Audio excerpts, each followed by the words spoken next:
Hi guys, welcome back to your weekly recipe. So, got a lot of requests for this. We're gonna do zoodles. So the zoodler that I chose, I mean, we've had this for a really long time. This is called the Spiralizer. I got this at King Soopers. I'm sure you can order them on Amazon, and I'm pretty sure they have smaller ones, bigger ones, metal ones, but this is has lasted a really long time, and I just feel like the amount that you use it, you just don't need a nice one. So this is good. The plastic one's good. So the trick for this is going to be cut the ends off your zucchini or whatever you're spiralizing. It doesn't have to be zucchini. And then I like to cut them in half. It just fits in the spiralizer a little bit better. And then this little metal part, you're going to stick the middle of the zucchini. And then you're going to squeeze it in really, really tight so it's in there.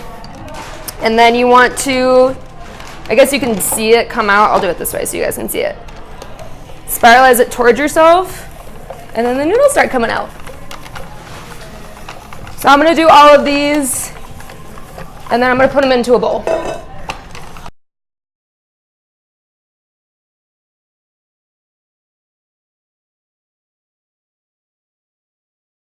All right, so I have all of my zoodles here. I laid it out on some paper towel. So the trick with this, if you're not going to eat them raw and you want to cook them, is to press out all of the liquid. Usually you only have to do this with zucchini. If you're spiralizing any other vegetable like sweet potato, there's not a lot of liquid, so you don't need to press it out. But this will help keep the zoodles from getting mushy.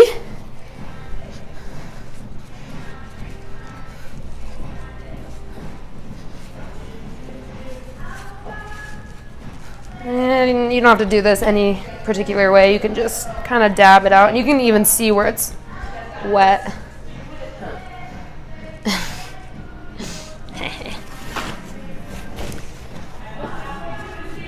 And then once these are all done, I'm going to set them aside to dry out a little bit, and then we're going to make our kale basil pesto to go on top. If you guys are wondering where the recipe is, it's on the meal plan on the community. And I believe it's on the Italian week 5, I believe. The kale pesto zoodles. Okay, time for the pesto. So we're doing a kale, basil, parsley pesto. These greens are interchangeable with whatever green or herb you want to do. These are just the most nutritious and the tastiest, I think. So I have about a tablespoon of garlic. It's 3 cloves to be exact, and the exact measurements are on the recipe that's on the meal plan. So 3 cloves of garlic, a whole cup of sunflower seeds. So traditionally you use pine nuts in pesto. Pine nuts are just really expensive. If you want to splurge on them, buy them. They're amazing. They taste great, and you only need a cup. But I already had sunflower seeds in the pantry. They're cheaper, and they work just the same as pine nuts. So a whole cup of that. A half a cup, a quarter to half a cup, it depends. I like more nutritional yeast, but if you guys want to start with a quarter and then add more as you go, you can do that as well. So I'm doing a half nutritional yeast. And then we're going to do a whole lemon juiced. If you don't have a lemon juicer, I highly recommend them. They are amazing.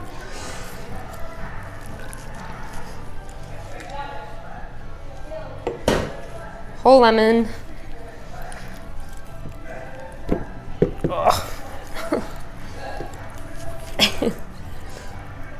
This is really hard.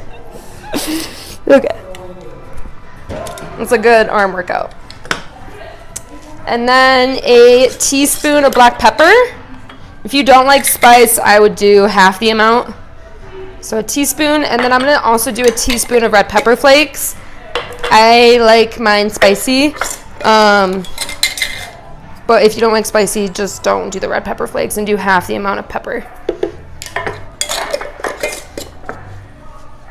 And then we're going to add our greens. So I have basil,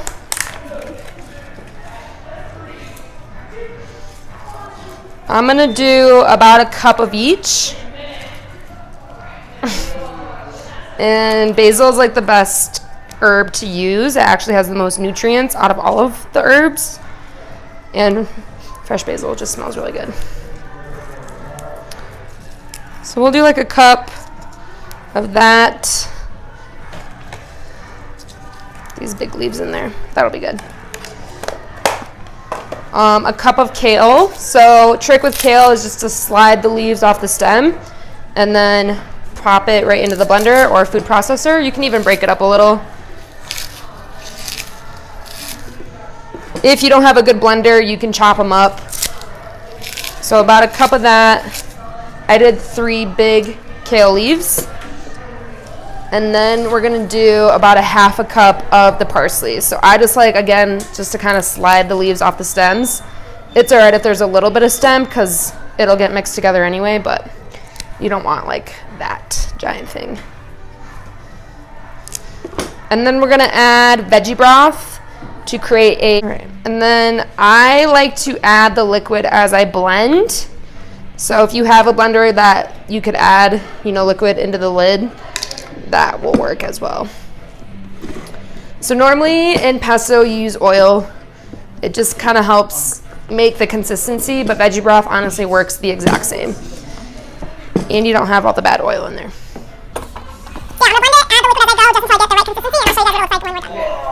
Okay, so I blended the basil, pesto. Totally forgot what I was making. Pesto.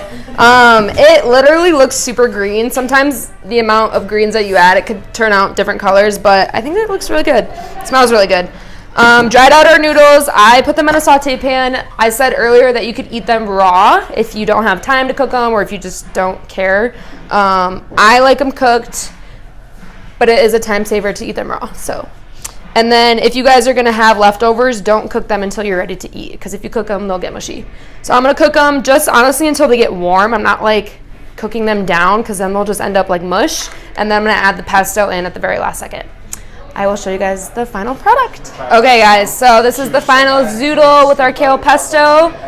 If you have any questions about this recipe, please comment below. But yeah, it's really good. Let's try it. It's our signature. So good.